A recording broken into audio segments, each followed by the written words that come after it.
What a mess, both politically and physically. Rebuilding a country after years of war, in this case, Iraq, makes you wonder what's going to come out of the rubble. You're watching Roundtable with me, David Foster.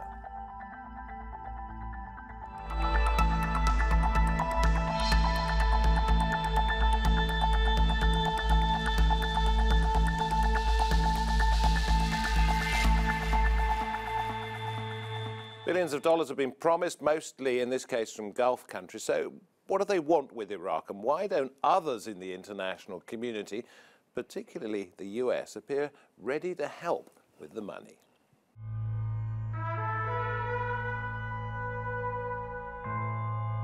Already today, 1/10 of the Iraqi population is displaced. Gutted, nothing, no health services for the children of Mosul. The war against Daesh in Iraq has been declared over, but in some streets bombs have left barely a building standing.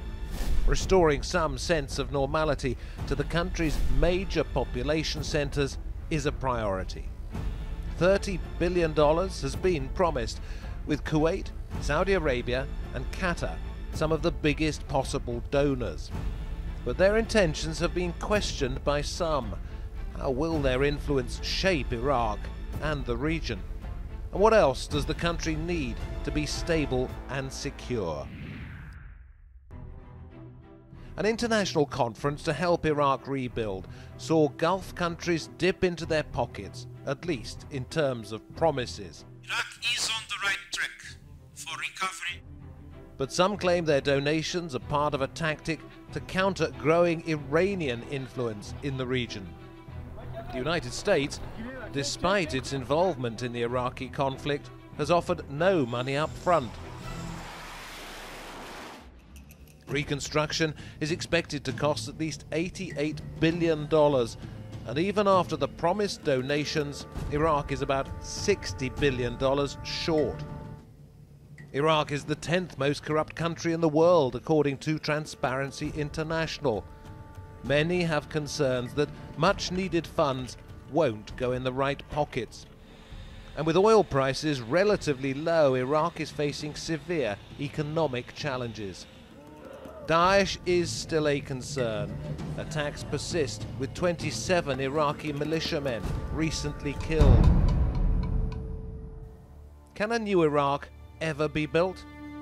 Or will the country fall victim to regional power plays and sectarian differences?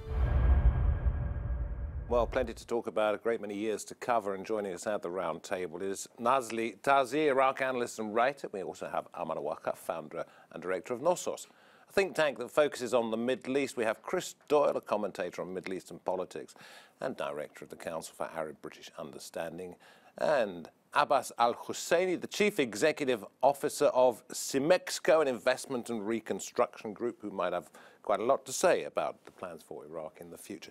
Let me throw this out to all of you, but come to you first of all, Ammar, if I may. I understand people need airports, as in the case of Mosul, hospitals, schools, homes, all the sort of infrastructure that's been destroyed, and we wish that they could have those things. But is this being done for their benefit or for other reasons as well? Well, I think to kick off the economy in any devastated country, you would need such sort of an infrastructure. So ultimately, whether somebody is cashing in on this or not, it will be for their own benefit. Is it to stabilize the region to some extent? Because without stability in Iraq, we know the ripples, they used to say, from Lebanon are felt around the region and around the world. It's now true of Iraq and perhaps Syria, that this is being done for security reasons.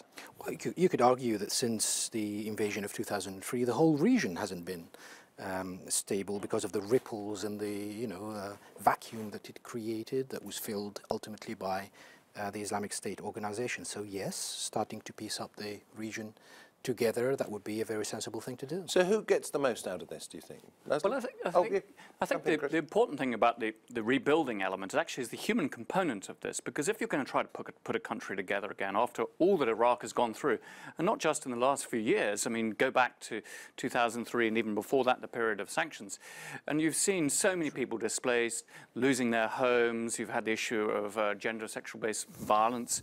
All of these issues means actually how you manage to get people to live with each other again, and that component and how you deal with that, in my view, is far more important than the reconstruction. You can rebuild the buildings, but actually getting people back into Mosul, getting people to actually be able to live together as a whole community, that is the real big challenge, and to make sure that it doesn't descend into further sectarian or ethnic identity politics that could yet again rip apart the country. Because there's a sense here, in December it was declared that Daesh, ISIS has been defeated, but it's there still lurking and waiting for this reconstruction program probably not to work as everyone would hope, and people get expectations really high, and then it collapses. So they're not gone, and there are other powers who'd still want to play their games in Iraq and pull people apart, whether a competition between the Gulf countries and Iran, for example. Well, we'll get on to that in just a moment, if we may. But if you talk about the benefits or the desperate need for security in the country, how do you deal with a country that's ranked 10th most corrupt in the world? How do you get the money to where it's needed? Precisely. We keep hearing that Iraq is not in search of handouts, but the reality tells us otherwise. The Foreign Minister, Ibrahim Jafari, did express disappointment at the shortfall of funds they were able to secure. So they've fallen short of the 88 billion mark. However, between the 147 small to mid-sized projects that were proposed, plans are not new. We've had them before. They're very extravagant. They're trying to build monorails, rebuild airports, but there are few guarantees that these projects will actually materialize on the ground. Because somebody's trousering all the money. Absolutely, and there were presentations that were played at the conference, and they spoke of Karbala International Airport, which I believe cost the government or the company that was brought in $500 million. So where is that airport? That airport is incomplete. So they're not only are there no or very few guarantees that reconstruction will actually take form or take root, but they are using false evidence and their failures of the past to polish their image, do you see money disappearing? Do you see it disappearing? Well, it's not as simple as that. The situation actually is... Well, we can get into the complications, but it's ranked the 10th most corrupt country in the world. Millions, billions of dollars have poured in, and as Nazli's saying, there was supposed to be a $500 million investment in one particular airport. There is no airport, so somebody's taking the money. Absolutely. Even the 30 billion they're talking about, they might actually also mismanage and might really not produce anything. Is a matter of actually, the problem is how this program should be done. I think one of the reasons that we are not addressing is the competence who are really managing over these funds and the degree of corruption that exists. If nothing really changed, still actually we didn't see any changes, but this is part of the story. The other part actually, what it is since 2003 till now, what we have seen, the local powers actually, it's interference in Iraq, and they are, if they not accept the 2003 is not going to be repeated or not going to be revived, and then if they accept that and they really let Iraq to develop itself. I think an awful lot of the focus has been on Saudi Arabia and Iran, both wanting to have major influence within Iraq, and a lot of this money, it's being suggested, is being put in to negate the Iranian influence. But that's not going to work.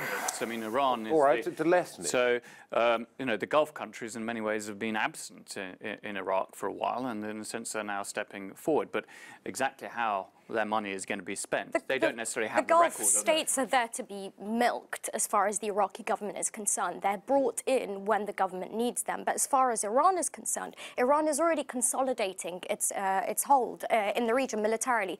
This weekend, a bilateral agreement was signed to strengthen Iran's military standing. An Iraqi delegation today was in Moscow seeking to buy Air Force systems. So there is a changeover of power. America has already started to ramp down its aerial and financial support. Why? Okay, 2.7 billion was invested in funds by America back in 2014 to professionalize the Iraqi army, and instead all it's seen is militias taking Nazli, do let him jump in. I don't sensationalize it in that manner, really. This is actually, there's more complex than that. I'll give you one example, the Kuwaiti conference that we have.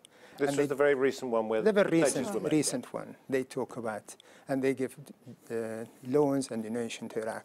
One of the fundamental things actually that the Gulf state, they have actually, Iraq has debt to these countries, and this since Paris Club, they've been rated off about 50 to 60 billion write-off, but still they haven't rated off, neither Kuwait or the Gulf. Yeah. So what they about are the money agreement? still the debt there, so they put pressure. They put pressure on Iraq. Therefore, it is really political. Provided the regional power let Iraq to actually develop itself, we don't have a problem. We have Iraq is a very rich country, has a huge amount of power. And it could really have not only fund, also we have the expertise, we have well, I understand power. why you're talking the country up. I mean, no, but I give you an example. No, let's bring it in. It's a conversation for all of us. Yeah, I think let's go back to the original subject. Yes, mismanagement, lack of proper governance, basically, with a shattered country is an element why money is disappearing. But is this about governance? Because really, or is governance or mismanagement is being used as a tool to gain political influence? I think the regional powers need to engage more. If this mismanagement is ever to disappear or to be improved, they need to engage more, whether with money, expertise. Do you mean strong arm people and say, if you carry on doing this, then this will happen? No, exactly the reverse. They should be proactively engaging, saying, well, what do you need? Do you need money? Do you need expertise? How can we help? Rather than saying, well, if you stick with the Iranians, we're not going to give you money. If we don't gain influence, we're not going to give you money. Because if they do carry on with this policy, nothing's going to happen, nothing's going to change. And money, should they get it as well, because not only the Paris Club issue, but this $30 billion is not donors. But all these parties have a responsibility, and with respect, Iraqis have a responsibility as well. And I think there is a sense that components of Iraq have tried to use money in the past for their own particular ends. The donor countries, including the Gulf countries, have also got to be responsible that they actually do, and there's not a great record in this, ensure that the money is spent as planned. And it's not, I think Ammar is right, it's not spent in some sort of regional power game. It's for the benefit of Iraqis. And so far, and it's worrying in a sense because we're dealing also with Yemen and Syria that hopefully one day will also go through these sorts of processes, Libya as well, if we can't get it right here. And if money is going amiss, going into the wrong places, then there needs to be the proper mechanisms to ensure that they're spent properly or they don't get any more. To tie up many of these points, I believe in November or December last year, an agreement was reached between Kuwait and Iraq for Iraq to begin paying reparations for the Gulf invasion. Exactly, back in August 1990.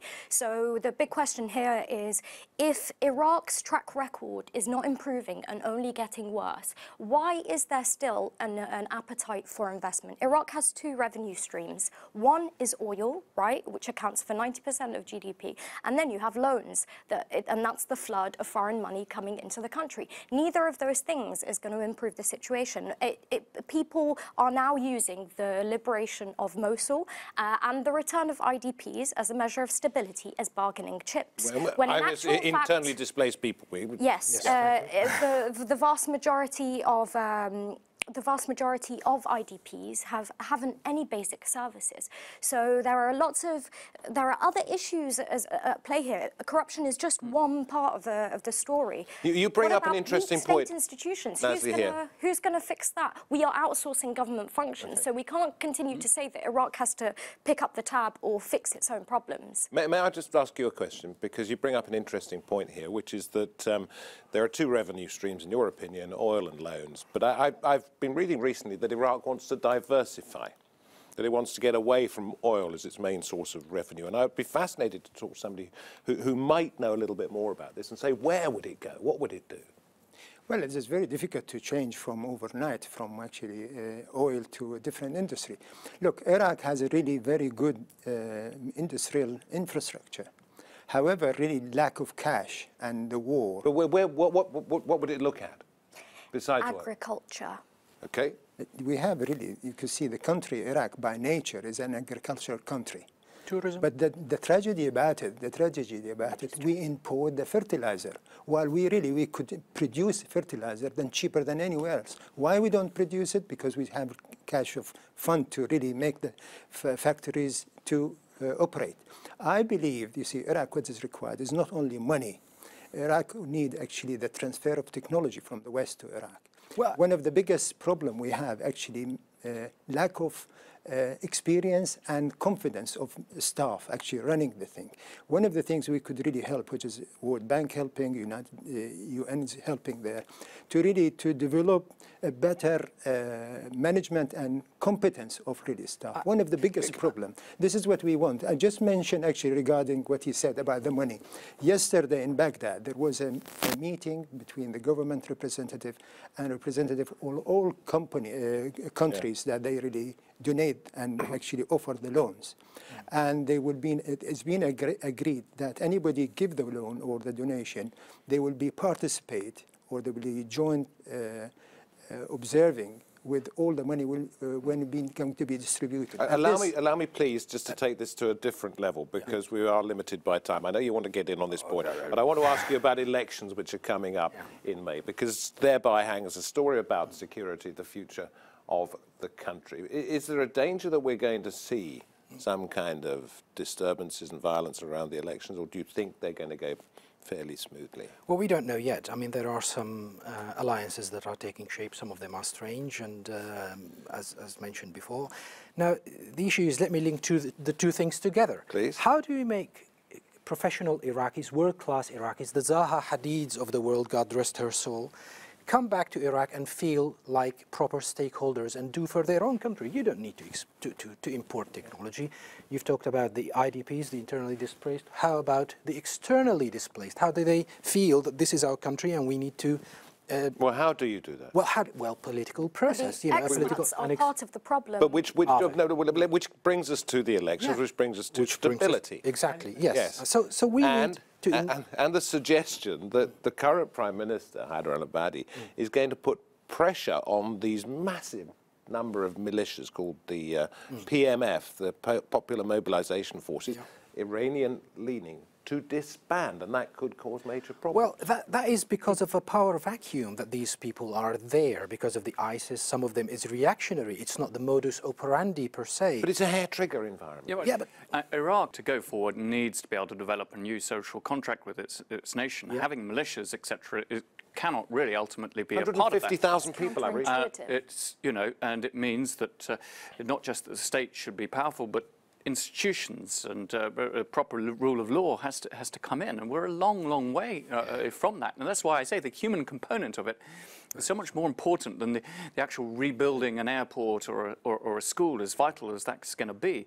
So if you're going to have elections, are they going to be done on the basis of what is the great national way forward for Iraq as a whole, or is it going to descend once more into the sort of identitarian but do answer that, because you're closely involved in the process. Absolutely, really. I'm sorry, I refuse to accept actually using the word militia. They are not militia. This is a people forces, which is under the control of actually Prime Minister. I mean, this is... Well, they're Iranian-backed, aren't they? No, it's not. Nonsense. I beg your pardon, with great respect. These are Iraqi people who really fought. They are Iraqi. That's one perspective. They failed defending their homes. They fought and liberated. This is our people coming from... So let them stay. But when the Prime Minister... hang on. One by one. First of all, they are not militias, okay? Militias is when you're talking about force and control. But they're not the official Iraqi army, are they? They are under the command of actually Prime Minister and the command forces. They are all control, and they are not involving the election. Sorry, their formation is questionable, and also they are now beginning... One second, please. Let me see. First of all, second point you said, they are going into election. They are not involved in the election. No, they are not. Well, some of the commanders have said that they may well. Leaders, which is they take off from their position and they really go into the election. You have to really define the reality, the facts, not just to be actually what we like to say. It is therefore they are not the militia, not going or... So you're happy for them to stay? They are... We're coming to that. Since they are part of the government armed forces, how they're going to join. They're going to eventually join with the Iraqi Well, army. okay, he wants to slim them down, doesn't he? He's going to get rid of the old, the ill-educated, those people that and gradually reduce the influence, perhaps. These are just the words. PMF. These are just words. So the PMF went through its own restructuring process. So it created a military wing and a political wing. That political wing is now standing in the elections under its own list instead of entering into an alliance with any member of the Dawah party. Why is that? Because they're not running with, but they are running against the Prime Minister, who is moderate, who is a technocrat, who has been trying to implement reforms for a long time. We all know full well that the Iraqi Ministry of Interior is totally controlled by Iranian elements, people that were born and bred in Iran, who fought with Iran during the Iran-Iraq war during the 80s. So their loyalty is... I think it's a positive thing. And isn't this the problem? Isn't this the problem, that there are so many... Well, but perception is also massively important here, because if you're, say, an Iraqi Sunni who doesn't like Iranian influence, how do they see these forces? Do they see them? You say the forces are answerable to the government, but if you're going to ask all Iraqis, will they actually accept your view? I think right now that's not the case, and that is the problem. You have to be incorporated into something that is open and transparent, that serves the nation as a whole. And I think that's very dubious. It's not the case at the moment. First of all, I look positively to the fact that they're trying to become a political power rather than, so let's see that as a transition in the right direction. Using the IRGC model, the Iranian Revolutionary Guard model. Well, the IRGC this does not go for elections. This may work with local the Iranian political Republican Guard does not go for the election. That's basically Iran military. Okay, we could argue about this semantics, but why do... One of the questions we've got to get in before the end of this program is, why has the United States gone to the donor conference but not offered any money? Well, there are two... started the war. Well, there are two issues. First of all, you have the Trump doctrine of why are we giving all this money to all these people? So that's well established now for 2 years, since he was... even before he became president, he's very reluctant to give money. And then there is also the direct punishment sort of attitude of the new American administration. You know, the Palestinians do not like us taking Jerusalem, or bringing the American embassy into Jerusalem, then let's cut the UNRWA contribution and let the Chinese do it. We're not going to do it anymore.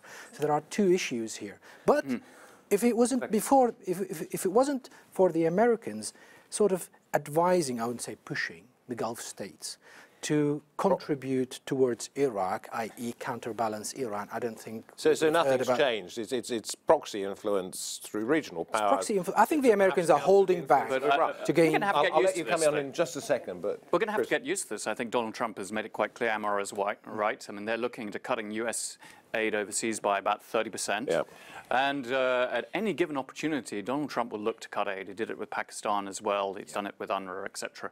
And, he loves the idea of subcontracting out to local powers. He'd love China to deal with the Korean situation, and he wants the Gulf states to deal with Yemen and Iraq, etc., and not have an American footprint. And if he can go back to the American taxpayers and say, we're saving loads of money, he's re-elected. Abbas, we only have a couple of minutes left, and I want to ask you a specific question. Can I answer this point? No, because we don't have time. I don't have much power, but I have some power, regional power. When it comes to the intervening years between 2003 and now, are you more hopeful, perhaps, at this point than you have been at any time in a decade and a half, or not?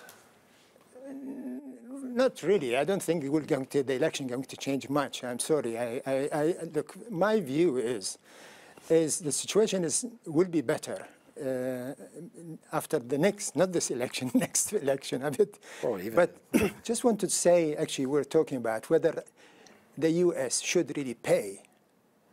Well, depends. If you think U.S. did all this destruction in Iraq, yes, they have to pay. If you think they get us rid of the tyranny and they give us a huge economical support and produce a very good army and give us good advice, no, they don't need to pay.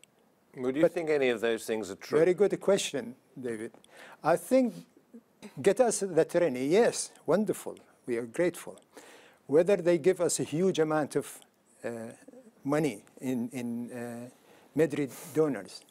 They give us 18 billion but we didn't see a penny of that. They give it all to American contractors to do, all right? And the corruption started from then. Well, at least the money was paid. I'm coming to that. I'm coming to that. Therefore, the corruption, not Iraqi. Iraqi discovered it. Iraqi been taught how to do it. As well as actually, the army, Iraqi army, they have not really developed it as what it should be. Actually, when you can see... So the army's a mess, the country's a mess. Politically, absolutely. You think this election's not going to solve anything, we'll have to wait till the next one. American need to do some economical support. Okay. Just no, you don't have time. I'm terribly sorry. Okay. It goes far too quickly, we know that. And I think the saddest thing about this is that 2003, 2018, we're still talking about it, and I was reporting on it when it all started, and indeed on Gulf War I. You talk about the money that's needed. People promise a lot, don't they? Whether it actually turns up is another matter. And it's we'll just a have loners conference rather than a loners, yes. Maybe that's loner as in L-O-N-E-R. Thank you all very much for coming on the programme. Appreciate your contribution. From me, David Foster, and the Roundtable team. I hope to have your company next time. Bye-bye for now.